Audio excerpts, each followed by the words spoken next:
ත්‍රස්තවාදීන් මේ රට දෙකඩ කරන්නට උත්සාහ කළා. හැබැයි වසර 33ක් තිස්සේ සටන් වැදිලා අභීතව සටන් වැදිලා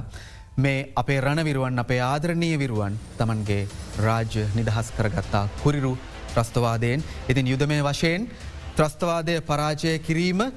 අපි මතක් කරනවා අපි සමරනවා සහ මේ වෙලාවේදී මේ උදාවෙන හැන්දෑවේදී ඉර බැස යන මේ මොහොතේදී අපි මතක් කරනවා අපි වෙනුවෙන් ජීවිතය පූජා කරපු අපේ ආදරණීය රණවිරුවන්. ඉතින් මේ වෙලාවේදී අපිට දකින්නට පුළුවන් බත්තරමුල්ල රණවිරු ස්මාරකය අභියස ප්‍රදේශයේ ඉතාම සාමකාමී තත්ත්වයක් සහ මේ වෙලාවේ ප්‍රභූන් පැමිණෙන ආකාරයයි ඔබ මේ දකින්නේ. අපි ඔබට කියන්නට සූදානම් මේ සහභාගී වන පිරිස ශ්‍රී ලංකා ප්‍රජාතාන්ත්‍රික සමාජවාදී ජනරජයේ ගරු ජනාධිපති සන්නද්ධ හමුදාහි සේනාධිනායක අනුර කුමාර දිසානායක මහත්මාගේ ප්‍රධානත්වයෙන් සහභාගීත්වයෙන් තමයි මෙම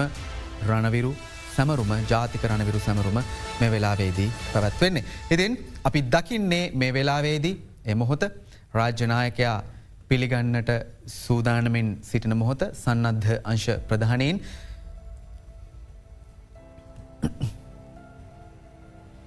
හොඳ ඒ අනුව ඔබ මේ දකින්නේ ශ්‍රී ලංකා ප්‍රජාතාන්ත්‍රික සමාජවාදී ජනරජයේ ගරු ජනාධිපති ආරක්ෂක අංශ වල සේනාධි නායක අනුර කුමාර දිසානායක මහතා මේ ජාතික රණවිරු සැමරුම් උත්සව භූමියට උත්සව පරිශ්‍රයට පැමිණි අවස්ථාව. මෙය රටක්ම බලා සිටි අවස්ථාවක් රටක්ම බලා සිටි මොහොතක් ජාතියක උත්තමාචාරය පිදෙන වෙලාවේ ඒ ජාතියට නායකත්වය දෙන ශ්‍රී ලංකාවට නායකත්වය දෙන ජනාධිපති අනුර කුමාර දිසානායක මහත්මයාගේ පැමිණීම රටක් අපේක්ෂා කළ මොහොතක් ඒ අපේක්ෂාව ඉටුණු ආකාරයයි ඔබ මේ දකින්නේ. මින් අනතුරුව තවත් දේශපාලන තලයේ ප්‍රභූන් ආණ්ඩුවේ ප්‍රධානීන් රාජ්‍යයේ නිලධහරින් ඇතුළු බොහෝ පිරිසක් මේ අවස්ථාවට සහභාගී වන්නට නියමිතව තිබෙන අපි අලිත් වතාවක් ඔබට මතක් කරන්නේ රජය දැනුම් දුන්නු පරිදි. මේ තාම විශේෂ අවස්ථාවක් වන වසර 16ක් පුරා සිදු කරන මේ විරු සැමරුම් අතරතුරදී අපි ඇතැම් අවස්ථාවලදී ඇතැම් විරු සැමරු වලදී අපි දුටු කාරණයක් තමයි සහභාගී විය යුතුයි කියා රට අදහන රට විශ්වාස කරන සියලුම දෙනා සහභාගී වුණාද කියන ආරක්ෂක අංශවල ප්‍රධානීන් සහභාගී වුණාද කියන කුකුස අතරේ අපි මේ රණවිරු සැමරුම දැක තිබෙනවා. අපිට රජය වාර්තා කරන විදිහට මෙම රණවිරු සැමරුම සඳහා ශ්‍රී ලංකා සන්නද්ධ හමුදාවල ඉහළම නිලවලින් පිදුම්ලත් field marshal Sarath Fonseka admiral of the fleet Wasantha Karannagoda සහ marshal of the air force Roshan Goonetileke මහත්මයා ඇතුළු පිරිසත් සහභාගී වන්නට නියමිතව තිබෙනවා. ඒ වගේම වත්මන් ත්‍රිවිධ හමුදාපතිවරු ලුතිතන් ජෙනරාල් ලසන්ත රුද්‍රිගු මහත්මයා සහ ගුවන් හමුදාපතිවරයා නාවික හමුදාපතිවරයා ප්‍රමුඛ ත්‍රිවිධ හමුදා ප්‍රධානීනුත් මේ උත්සවයට සහභාගී වන්නට නියමිතයි. වේදීත්වය පුද කරමින් වාර්ෂිකව පැවැත්වෙන ජාතික